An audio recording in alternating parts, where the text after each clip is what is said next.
Why does range start, end, not include end?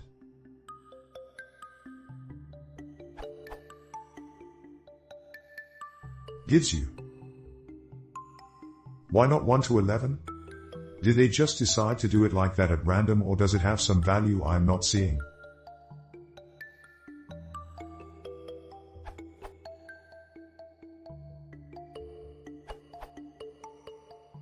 Because it's more common to call range 0, 10, which returns 0, 1, 2, 3, 4, 5, 6, 7, 8, 9, which contains 10 elements, which equals len range 0, 10.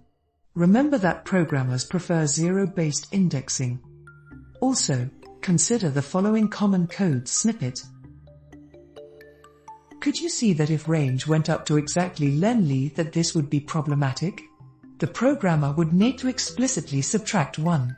This also follows the common trend of programmers preferring for int I equals 0, I is lower than 10, I++, over for int I equals 0, I is lower than or equal to 9, I++.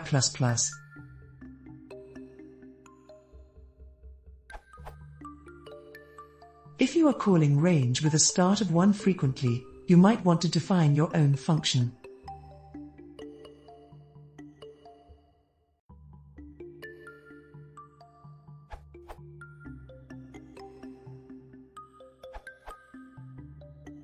Although there are some useful algorithmic explanations here, I think it may help to add some simple real-life reasoning as to why it works this way, which I have found useful when introducing the subject to young newcomers. With something like range 1, 10, confusion can arise from thinking that pair of parameters represents the start and end. It is actually start and stop.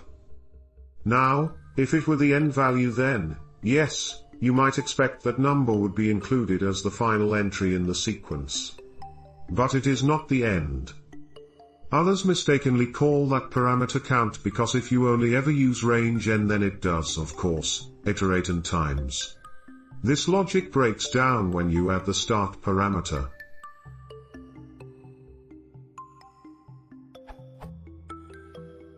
So the key point is to remember its name, stop.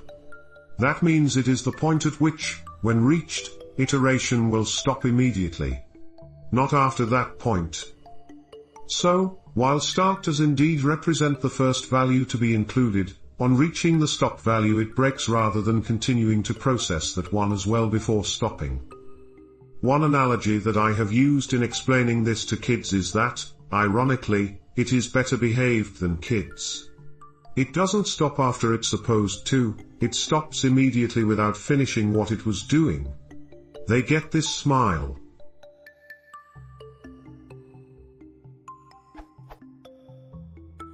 Another analogy, when you drive a car you don't pass a stop/yield/give way sign and end up with it sitting somewhere next to, or behind, your car. Technically you still haven't reached it when you do stop. It is not included in the things you passed on your journey. I hope some of that helps in explaining to Pythonitos/Pythonitas.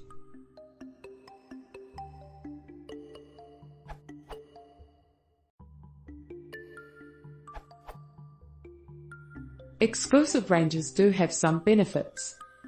For one thing, each item in range 0, n, is a valid index for lists of length n. Also range 0, n, has a length of n, not n plus 1 which an inclusive range would.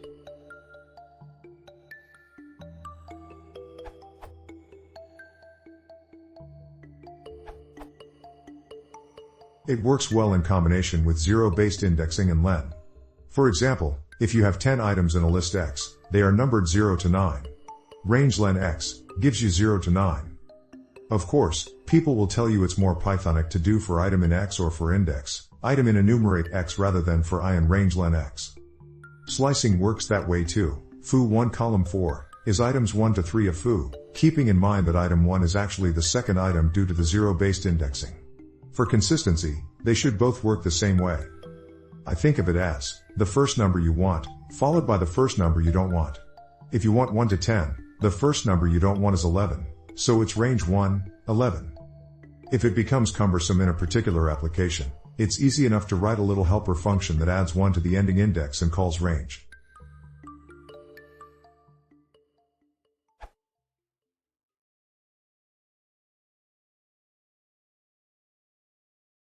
If you want to see more, please consider subscribing.